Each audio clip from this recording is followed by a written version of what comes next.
Hey guys, it's me, Lethal Brizzle Gaming here. Today I have for you another E3 conference review, this time for EA or Electronic Arts, whichever you prefer to call them. Usually I'd preface these videos by saying how irrelevant the gameplay is, but today I've tried to keep it relatively relevant and play some Fifa, which is an EA game if you don't already know. So without further ado, let's actually talk about the games. So EA kicked off with a game I am actually quite excited for, which is Need for Speed. Now, I know previously I've said about how racing games aren't really my sort of thing, but back in the PS2 and original Xbox days, Need for Speed was one of my favourite games. I used to play it a lot, like the Underground games, Carbon, those early games. And then I fell out of love with the series and the genre in general, to be honest, when they stopped allowing you so much customization on your everyday cars. You know, when you start off with supercars that are already tuned for you.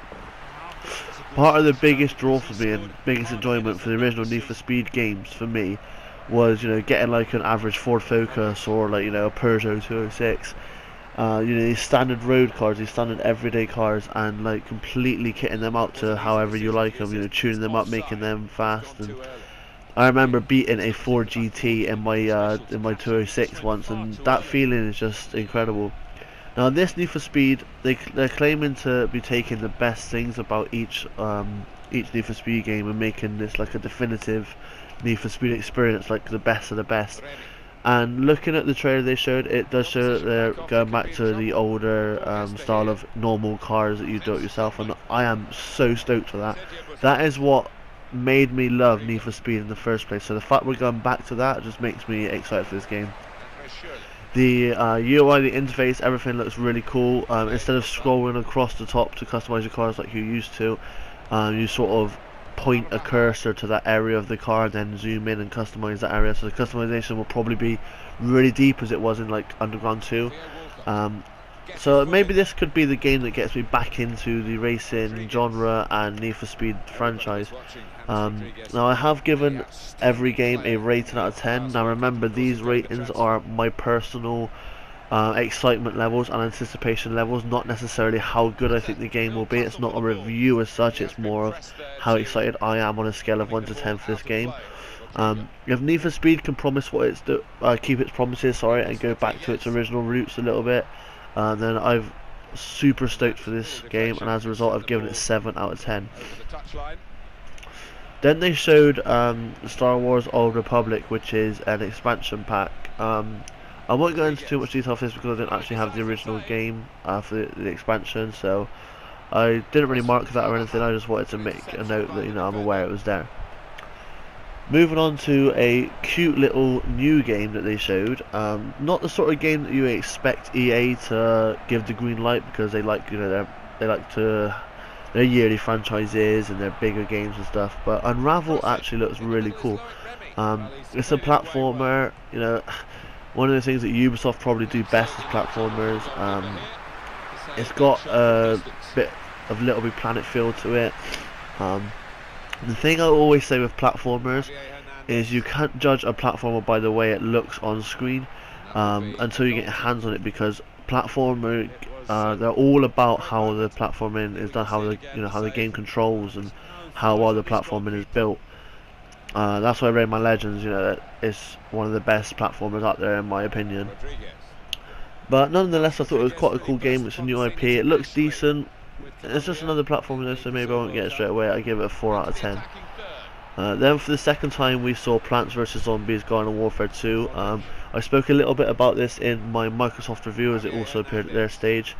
I'll go over what I said again. It's more Plants vs Zombies, which I enjoyed the first time.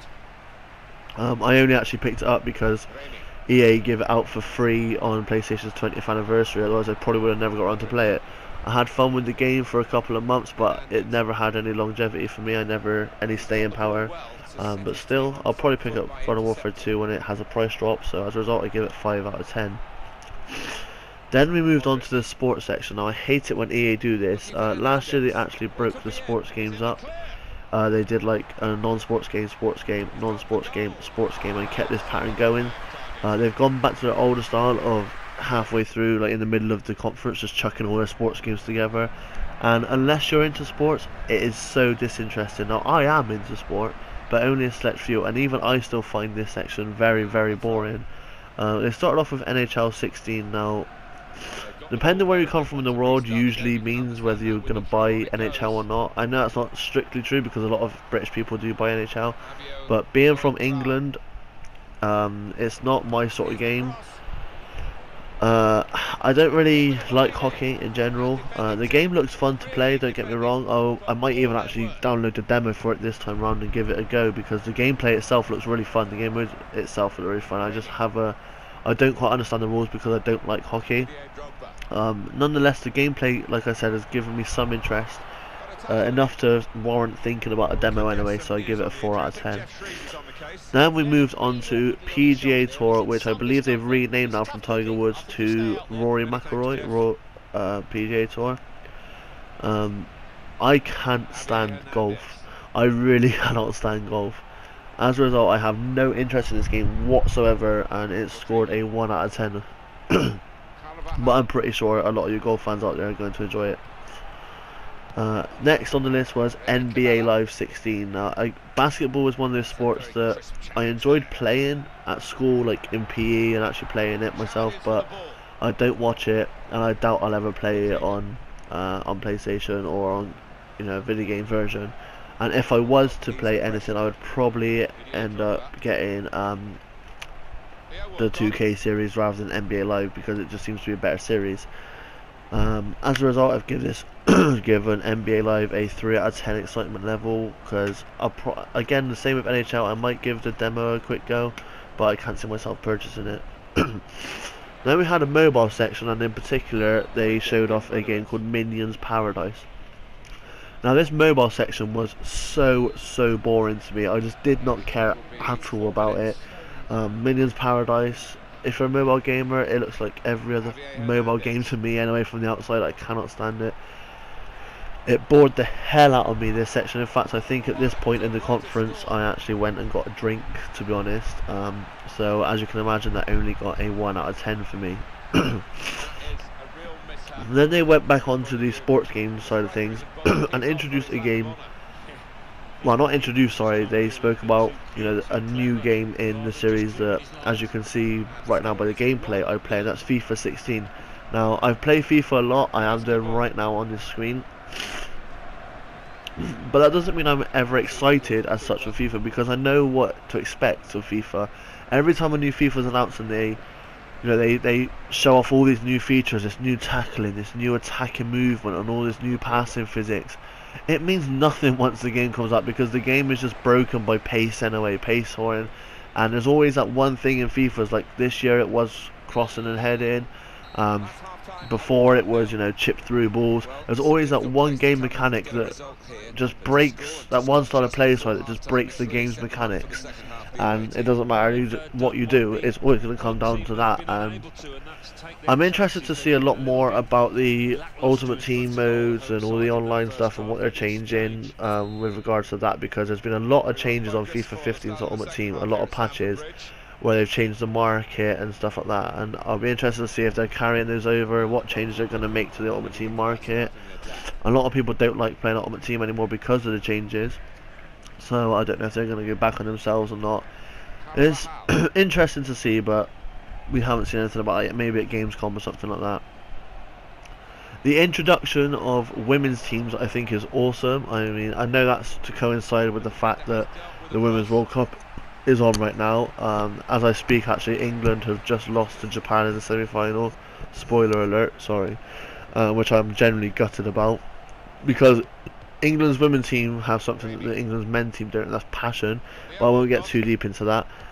So introducing the women's international teams into FIFA 16 is really cool. I don't think you can play with them online. I think it's only offline specific modes, like you can do like a career or something.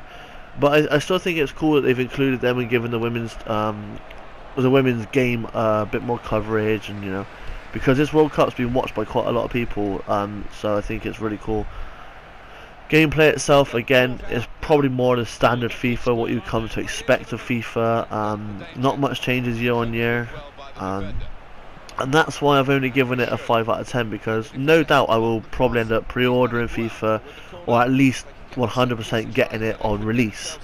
But 5 out of 10 is fair, because despite that, you know, I'm bound to buy FIFA. I always buy FIFA. It's just the same FIFA. Like, there's nothing to be excited about. You just know what's coming. It's not a bad thing, because obviously I enjoy the game, but there's nothing like, you know, huge changes to warrant me being like, oh my god, I cannot wait for FIFA this year. I just know that when it comes around, I will get it. Then move on to a game that I was actually super excited to see, but it kind of disappointed me, to be honest, and that's Mirror's Edge Catalyst. I still haven't got around to playing the first Mirror's Edge because my backlog is just humongous. But I've heard a lot of good things about Mirror's Edge, some bad, some good, mostly good if I'm honest. I've seen a lot of gameplay, you know, I know exactly what the game's about, you know, there's free running, in this like clean world. I will get round to Mirror's Edge very, very soon actually. When I saw Catalyst announced and I saw there was a little bit more combat in the game, I was excited, but from what we've seen at EA's conference, it looks, I don't know, it looks a little bit underwhelming, and as a result I've given it a 6 out of 10, which is still, you know, it's still got my interest. I'm still excited for it to come out. No doubt we'll see more about it, and maybe then my interest will bump up a bit, but 6 out of 10 is about average for me, to be honest. Then we have NFL Madden 16. Huge sport in America, not so much in England. I remember playing it in PE a few times and I hated it purely because I don't like the stop-start manner of the game. I don't like the fact that you have to restart every time there's a tackle and all this stuff. Like, I much prefer rugby. I wish EA would make a good rugby game. I would buy the hell out of that. But Madden, it's never taken my interest. I know it's huge, you know, behind FIFA it's probably their biggest sports franchise. It probably goes, and then NHL following that. No doubt it's going to sell well, no doubt it's going to be a great game for those who enjoy NFL, but for someone who doesn't really like the sport, I'm not interested. And I think that's a big thing with EA's sports games. To enjoy a sports game, not necessarily you have to enjoy the sport in real life, or like follow the sport or like the sport, because I know a lot of people that don't like football who still play FIFA, but it certainly helps. If you have a genuine love for that sport and you're genuinely interested in that sport, then it certainly helps, and it can be quite a turn off for some people. I give Madden a 4 out of 10. Similar with NHL and NBA, I will probably try the demo out. If I like the demo, I may even go and purchase the game after a little price drop, but I won't be getting it on release. So 4 out of 10 for Madden. And then we jumped on to the final shebang for EA, which was Star Wars Battlefront. Now, I actually managed to keep myself away from this game for a while in the build up to E3 and the months before. So I hadn't really saw what it was about. I knew obviously it was a Star Wars game, that's pretty obvious, and it was a shooter, but I hadn't actually seen like what sort of style it was. And the best way to sum up Star Wars Battlefront to me is, imagine Battlefield but with Star Wars. It is literally that. Like, when they showed the demo and you saw all the gameplay and stuff, and you saw how, you know, all the when they come out of that, the hangars and into the big open area, and it's everything just has that Battlefield look about it. The maps, the you know, the interface, the fact that you can be flying, or you know, shooting, you can drive vehicles around, all this sort of stuff. It's very, very Battlefieldy. That's not a bad thing, because obviously Battlefield is an incredible series. It sells stupidly well, so it's a good thing. And if you're a Star Wars fan, then Battlefield in a Star Wars universe is like your dream come true, right? So it's not a bad thing. Me personally, I don't really, believe it or not, like Star Wars. I know, please save the hate in the comments. I just don't enjoy Star Wars. It's never taken my interest. Battlefield, however, has, and I like a shooter based on Battlefield. I think, regardless of the universe it's set in, I will probably enjoy that game. So as a result, I've given that game a 6.5 out of 10. So that's EA's conference rounded off. Overall, I thought it was a really poor conference, if I'm honest. Probably the worst of the whole of E3. It was dull, it was rather boring, they talk too much, they spend way too long on sports sections and the mobile section of the conference. It dragged on a bit, it was quite disinterested, it was hard to keep my attention and focus throughout the game. Throughout the conference even, not the game, what am I saying? So overall, EA's conference scored a 5 out of 10 for me. I thought, again, it was very average, poor conference. So 5 out of 10 for EA. That's been my EA E3 conference review. Please check out my Microsoft, Bethesda, and there's more to come. Check out my channel if you enjoyed this video. Please like, share, subscribe. I'm gonna let this match that I'm playing right now finish. I'll chuck some music on in here because I've finished my commentary. Thank you for watching, guys, and I'll see you next time. Peace.